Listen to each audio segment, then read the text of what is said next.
mwaka 2027. Kila kiongozi atachaguliwa kulingana na jinsi aliwatumikia Wakenya na wala si kuambatana na siasa za migawanyiko na uchochezi.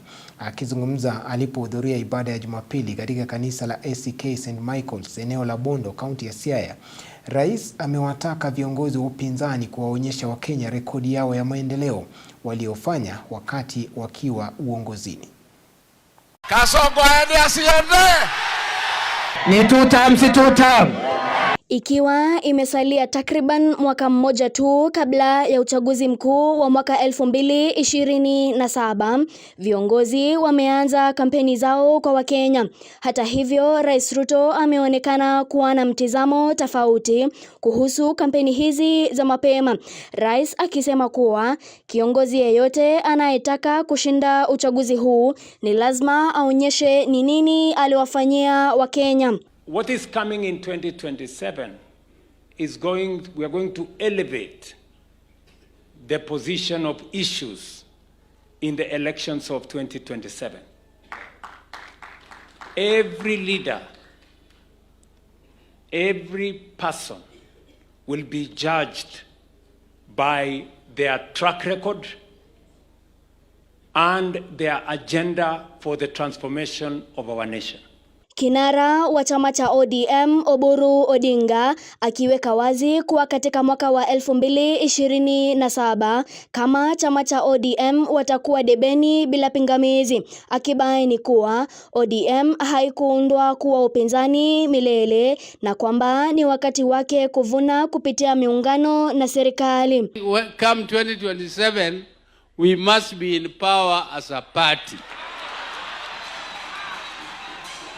And what we are doing as a party is preparing ourselves to negotiate with you so that because we shall be coming through the front door. This one we came through the window, and as we prepare, we want to negotiate so that we have something which we deserve. Kabogo, we don't want something from the mountain. We don't want your share.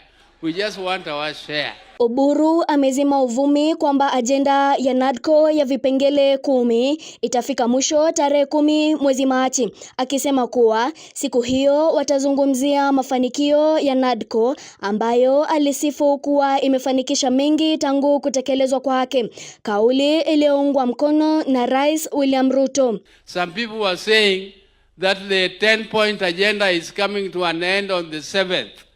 I want to tell you, my people, that 7th was chosen deliberately because it was the anniversary of the broad-based government. We are going to tell the citizens of our nation what we have achieved as broad-based on Tuesday.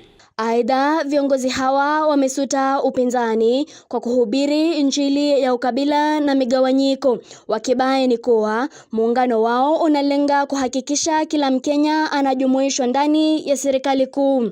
How do you leave government to go and join the opposition and then come back to government?